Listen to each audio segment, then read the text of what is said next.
Hello everyone and welcome to my channel or podcast channel depending on where you are listening to. And my name is Phoenix GHD, or you can just call me Phoenix. Today we are going to talk about the final episode on season 1's podcast and a little bit about the bonus episodes that are coming your way. But first things first, let's take a deep dive on the familiars topic. I might have brought them up a couple of times earlier on in this season, but in this final episode, I am going to go take a deep dive and go into details of what the familiars are, what exactly they do, and what kind of creatures these elemental witches, warlocks, can bond with in Spirit Dragon series world. So without further ado, let's hop right into it. So for anyone does not know what a familiar is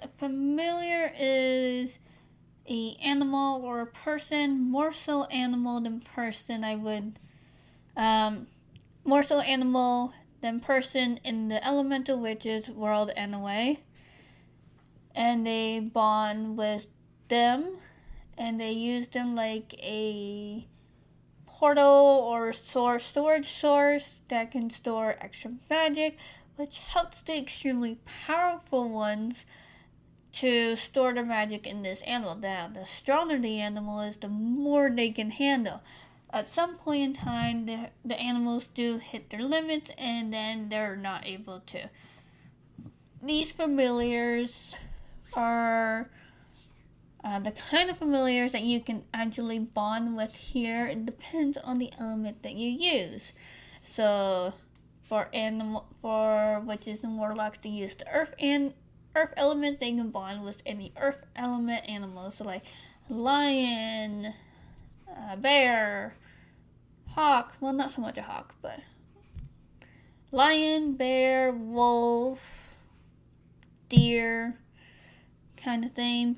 They can also bond with toads, but so can the water element ones, so that's where it hits the gray area. Some animals can only bond with one witch or warlock, but it could be with a fire element or a water element or an earth element. So in this case, like toads, lions, bats, those type of ones, because bats represent both night, so darkness, but they also represent air, so they could potentially bond with either or, but they can only choose one familiar.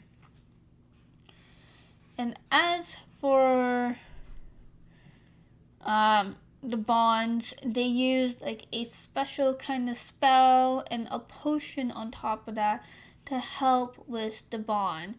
So they cast the spell of the bonding spell to interact the spirits of their soul with the animal soul to create this bond. And then from there, they drink a potion to solidify the bond. Now, can they break this? No, the only way to break it if either the animal is no longer part of the living, or the one that has cast the spell is no longer part of the living as well. And then that animal is free to choose another familiar if they wanted to. It's entirely up to them. And they can also bond with insects as well. There's not too many witches and warlocks that will bond with insects or bugs, but it's known to happen in this book. And there is different familiar levels. So basically, the smarter the animal, the stronger the magic, because it means that animal will know how to store the magic, release it, and so forth without straining itself. And the longer you know the familiar, the stronger the bond, so which means the more trust it will have. And even though, let's say you had like the weakest animal, I'm going to say like a parrot or something, but let's say you had that bond for like 20 years, despite it being on the weaker end, it will develop intelligence levels to the person or witch or warlock that it's bonded to, and then it will figure a way how to keep itself stable where there's not overflow magic and underflow magic kind of thing. It's not like familiars with the keyline magic, but they still use their familiars to help store magic, more so if they need to cast like really powerful spells and they just need a certain location to like do a build up kind of thing, especially if they're gonna do like a battle of magic that could last like several hours. Then they need a spot or familiar where their magic is stored and they can just harness it through that way. Versus keyline is different, where they need the familiar to help them store their magic and access like keyline magic, versus the familiar here with the element. They are storing the element magic and storing the person's magic as well and harnessing it to the point where they could almost use it, but they cannot. They get it ready for their basically master or owner, or however you want to look at it, the person that has cast a spell for that familiar bond, for them to use and just hope the animal can handle it. The smarter the animal, the stronger the magic.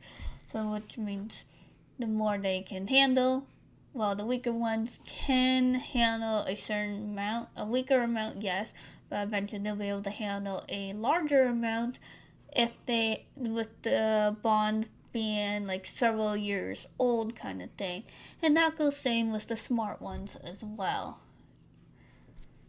And it could also go the polar opposite direction, where if the warlock or the witch of that element is not the smartest, then unfortunately, even if they got the smartest animal, that animal eventually loses its intelligence, and it goes to where it's no longer able to handle that certain amount of magic. It needs to go to a weaker amount.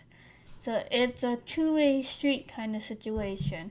Unfortunately, there is no way to make that witch or warlock as smart as the animal if they got the smartest one. Fortunately, the intelligence levels don't rub off on the owner. Unfortunately, it's the other way around. And it unfortunately is a shame. And that's basically it for the familiars topic, and this is the final episode for season 1.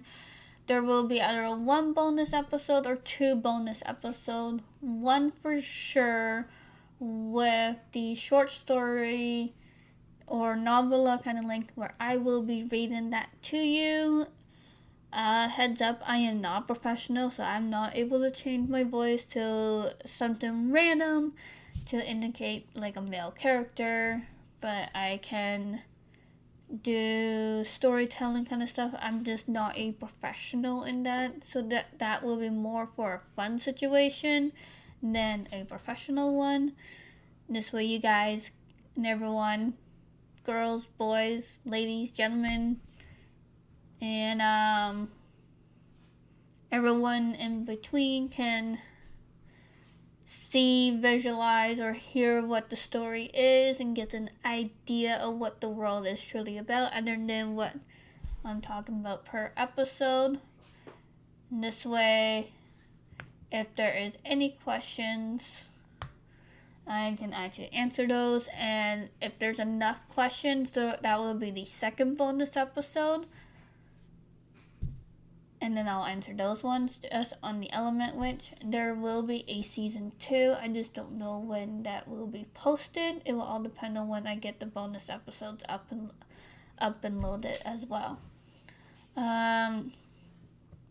But basically, the bonus episode is about Willow and how she is navigating and protecting the realm, because she is a elemental witch spirit dragon, and this world is based on spirit dragons mostly, and here in their life and discovery. So this is technically a prequel to the Spirit Dragon series.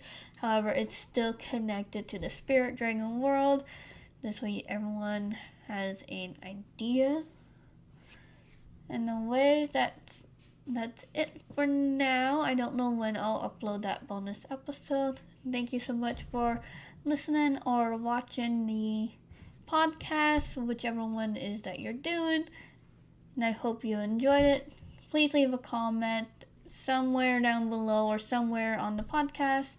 If you're listening to the podcast, if you have any questions or what topic you would like to learn more on second season or season 2, and yeah, go from there. Let me know what you think.